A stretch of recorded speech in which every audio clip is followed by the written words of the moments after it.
Hello दोस्तों, हम उम्मीद करते हैं कि आप लोग बहुत अच्छे होंगे। मोस्ट इम्पॉर्टेंट क्वेश्चन हम यहाँ से आर्टिकल से शुरू कर रहे हैं। यहाँ पे जो भी इम्पोर्टेंट क्वेश्चन है, जो भी एग्जामिनेशन में आता है, हर एक एग्जाम में आता है, वही आर्टिकल हम उठा कर आपको बता रहे हैं। अब बाहरी आर्टिकल नहीं, जो नहीं आता है ना, उनको हम पहले ही हटा चुके हैं। तो ध्यान दीजिएगा कि यहाँ पे आर्टिकल 75 में क्या कह रहा है, मंत्रियों के बारे में अन्य उपबंध, मंत्रियों के बारे में अन्य उपबंध अर्थात मंत्रियों की नियुक्ति पीएम के सलाह पर राष्ट्रपति करते हैं। तो मंत्रियों की नियुक्ति कौन करते हैं? पीएम के सलाह पर, प्रधानमंत्री के सलाह पर राष्ट्रपति करते हैं। अब यहाँ पे देखिए आर्टिकल 75 प्लस आर्टिकल 89 को ऐड करेंगे तो 164 हो जाएगा। 164 में क्या देखिए, मुख्यमंत्री एवं अन्य मंत्री का नियुक्ति राज्यपाल करेगा। 164 में क्या हो गया, मुख्यमंत्री का, याद रखिएगा, मुख्यमंत्री जो राज्य में अभी बंगाल में मुख्यमंत्री बने हैं कल, उनका नियुक्ति कौन किया होगा? राज्यपाल किया होगा। चाहे अन्य मंत्रियों का नियुक्ति राज्य में कौन करेगा है? तो राज्यपाल करेगा, राज्यपाल जो उपराष्ट्रपति होते हैं। तो यहाँ पे देखिएगा कि ट्रिक दिया हुआ है याद करने का। तो 52 में है, 52 में क्या है, राष्ट्रपति है। 52 में 11 ऐड कर दीजिएगा आप तो 63 हो जाएगा। 63 में क्या है, उपराष्ट्रपति है। ध्यान दीजिएगा, 52 आपको याद रखना है, उसमें 11 ऐड करिएगा तो उनसे नीचे बड़ा पोस्ट कौन होगा? उपराष्ट्रपति। और उपराष्ट्रपति में 11 जुड़िएगा 63 में 11 जुड़िएगा तो कितना हो जाएगा है? तो 74 हो जाएगा। 74 में क्या है, प्रधानमंत्री है। प्रथम एमसी सोतलवाड है। आगे देखिएगा 76 नंबर देखिएगा, अटॉर्नी जनरल ऑफ इंडिया, इनको क्या कहा जाता है? महान्यायवादी। ये ध्यान में रखिएगा, हिंदी में इनको महान्यायवादी कहा गया। हिंदी भी पूछ देता है, अटॉर्नी जनरल ऑफ इंडिया भी पूछ देता है, महान्यायवादी। अब इनके बारे में कुछ अध्ययन करते हैं। इन्हें राज्य के प्रथम विधिक अधिकार है। इनको क्या है? राज्य का प्रथम विधिक अधिकार है। आगे देखिएगा, यहाँ पे दिया है, इनका नियुक्ति राष्ट्रपति द्वारा किया जाता है। तो महान्यायवादी को कौन नियुक्ति करता है? अटॉर्नी जनरल को तो राष्ट्रपति करते हैं। महान्यायवादी की नियुक्ति हमेशा राष्ट्रपति, या राज्य में है ना, राज्य में कोई भी नियुक्ति होगा तो ध्यान रखिएगा, राज्यपाल अधिकतर नियुक्ति करता है। अधिकतर नियुक्ति कौन करेंगे? राज्यपाल करेंगे। तो यहाँ पे देखिएगा, आगे चलते हैं। इनका कार्यकाल निश्चित नहीं होता है। इनका कार्यकाल क्या है? निश्चित नहीं है।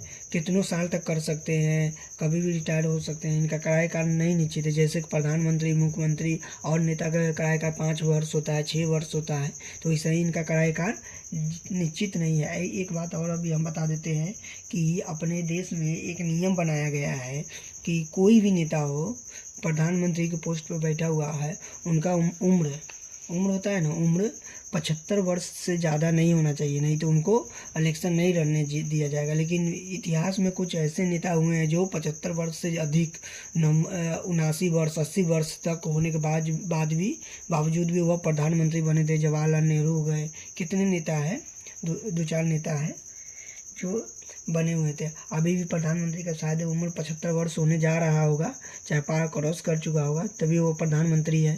तो ये नियम है कि अपने देश में कि 75 वर्ष से ज़्यादा की उम्र के प्रधानमंत्री नहीं बनेंगे।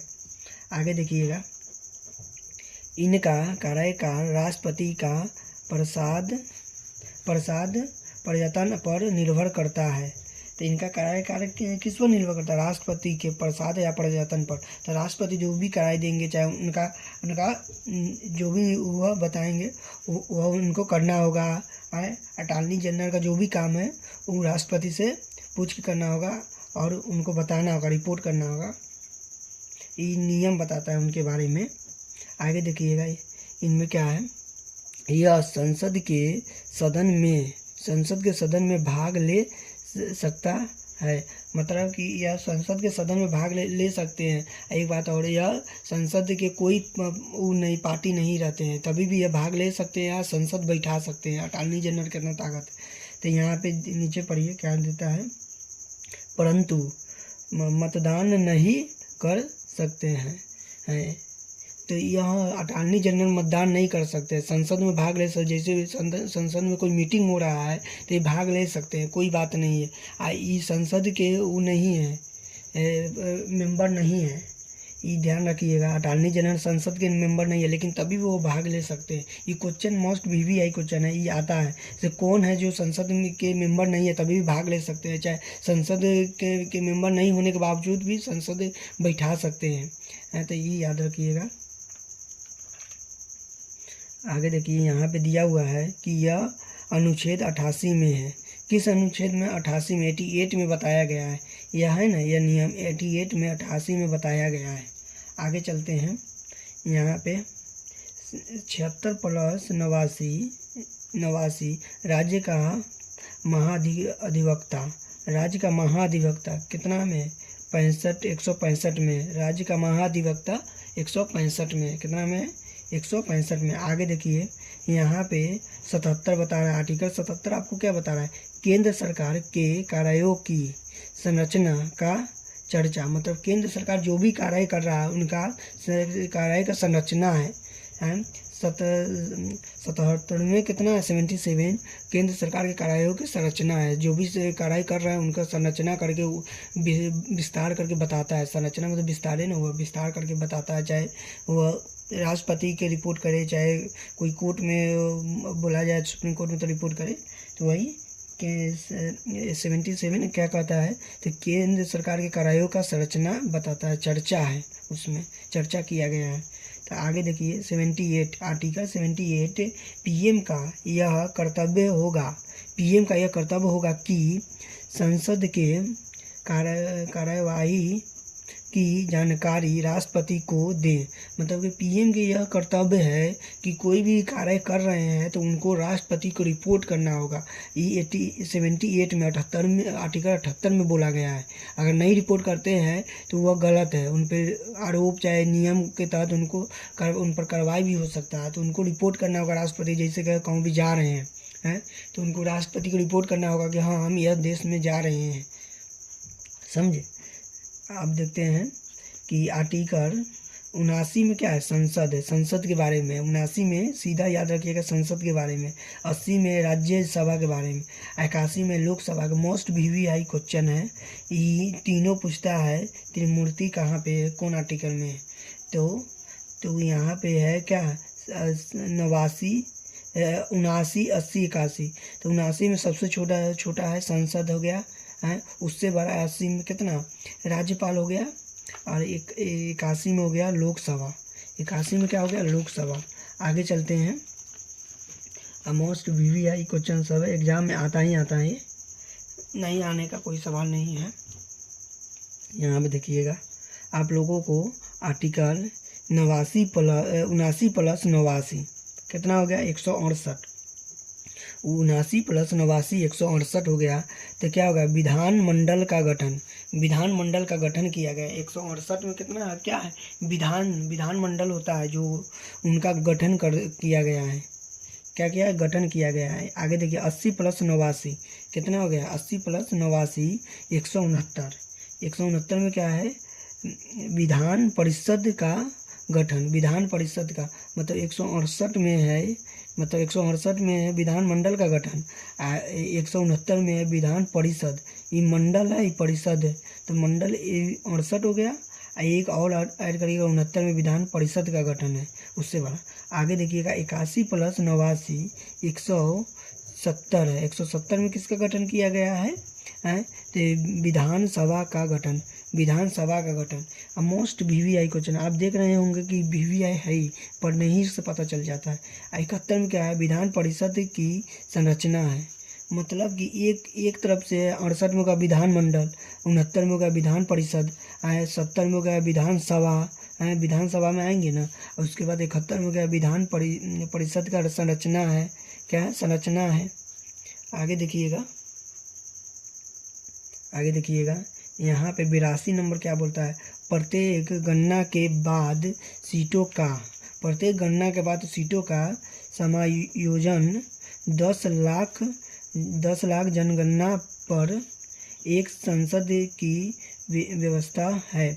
मतलब कि प्रत्येक जनगणना पर गणना पर 10 लाख 80 हो जाते हैं ना, सीट हो जाते हैं, तो एक संसद है, उन पर एक संसद रखने की व्यवस्था है, मतलब एक संसद रहेगा 10 लाख लोग। तो यहाँ पे देखिए, यहाँ पे आर्टिकल 83 क्या बोल रहा है कि सदन की अवधि की चर्चा है, मतलब सदन में के अवधि की चर्चा है, समय की चर्चा है, सदन के समय की चर्चा है। यहाँ पे देखिए आर्टिकल 84 क्या बोलता है कि संसद की योग्यता है, मतलब कि 84 में संसद सदन की अवधि की चर्चा करना, 83 में सदन की अवधि, और 84 में क्या संसद की योग्यता है। सदन में गए तो 84 में पूछ दिया संसद की योग्यता क्या है। सदन में 83 आर्टिकल 83 के तहत सदन में गए, हम लोग टिक लगाते हैं कि सदन की अवधि की चर्चा है ना, तो ये गए संसद गए 84 आर्टिकल 84 के तहत, तो इनका योग्यता पूछ दिया कि आपका योग्यता क्या है। आगे 85 आर्टिकल 85 में देखिए, तो इनमें संसद शस्त्र के लिए बुलाना तथा शस्त्र खत्म करने की चर्चा है। तो संसद के जो बैठक होते हैं, बैठक होता है वह बुलाना, संसद की चर्चा है, ये शस्त्र की खत्म करने और चालू करने की चर्चा है। तो यहाँ देखिएगा क्या बोला गया है, लोकसभा को भंग कर देने का अधिकार राष्ट्रपति को है। तो याद रखिएगा, लोकसभा को भंग कर देने का अधिकार राष्ट्रपति को, लेकिन विधानसभा नहीं भंग होता है कभी भी। विधानसभा भंग होगा तो कर्फ्यू लागू हो जाएगा। लोकसभा भंग कर दिया जाता है, लेकिन विधानसभा नहीं भंग किया जाता है। आगे दिया होगा इसके बारे में। तो आर्टिकल 86 क्या कहता है हमें, आर्टिकल 86 कहता है कि राष्ट्रपति का अभिभाषण, जो भी राष्ट्रपति का अभिभाषण है वह बता रहा है। आर्टिकल 86 में राष्ट्रपति का अभिभाषण, आर्टिकल 86 में क्या है, राष्ट्रपति का अभिभाषण। यह है ना, भंग कर देना राज्यों का, लोकसभा को भंग कर देना। ये मोस्ट इम्पोर्टेंट क्वेश्चन है कि पूछता है कि किस आर्टिकल के तहत लोकसभा को भंग कर दिया जाता है और कौन करता है। ये कितना बार क्वेश्चन आया, आप भी अगर एग्जाम में बैठे होंगे तो आया होगा। तो भाइयों ये क्वेश्चन को एकदम डीपली समझिए।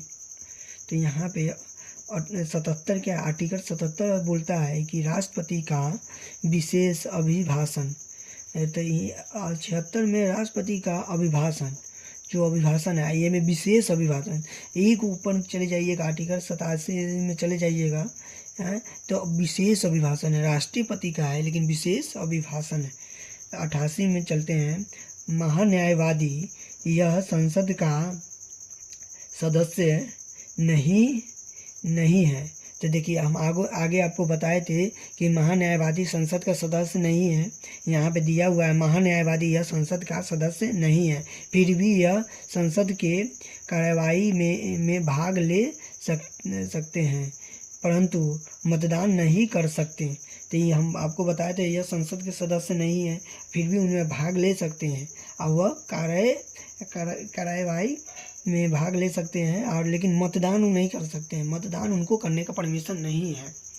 आगे देखिएगा 89, आर्टिकल 89 में क्या बोल रहा है कि राज्यसभा का सभापति एवं उपसभापति का चर्चा है। राज्यसभा के सभापति या उपसभापति का चर्चा किस में है, तो 89 में है। यहाँ 93 देखिएगा, बीच का आप हम छोड़ दिए हैं 90, 91, 92 का छोड़ दिए, इसमें कोई टॉपिक नहीं है, कुछ नहीं है उतना खास जो एग्जाम में नहीं आता, इसलिए हम हटा चुके हैं। तो 93 हमको क्या बोलता है कि लोकसभा का अध्यक्ष एवं उपाध्यक्ष की चर्चा है, मतलब कि राज्यसभा का सभापति और उपसभापति 89 में है, 93 है लोकसभा का अध्यक्ष और उपाध्यक्ष का चर्चा किया गया है। यहाँ तक 93 तक आपको हो गया है, आर्टिकल 93 तक। मोस्ट VVI ये सब क्वेश्चन है, हम आपको बार बार कहते हैं बहुत VVI क्वेश्चन है, आप लोग ध्यान से कवर करिएगा ये सब क्वेश्चन को, जो अब तुरंत मई में एग्ज़ाम आने वाला है, जून में एग्ज़ाम देने वाला बिहार SSC का, भी रेलवे का एग्ज़ाम आने वाला है, LP का, फिर से ग्रुप D आ रहा है आपको। इस समय मोस्ट इम्पोर्टेंट है, हम इसीलिए करवा रहे हैं, मोस्ट इम्पोर्टेंट क्वेश्चन है, तो ध्यान से पढ़िएगा। आपका अनुच्छेद कितना तक हो गया? अनुच्छेद 93 तक हो गया। आगे चलेगा, इससे आगे का क्वेश्चन हम लोग पूरा करेंगे। अगर यहाँ तक देख रही है तो बहुत बहुत धन्यवाद। आपका दिन शुभ हो।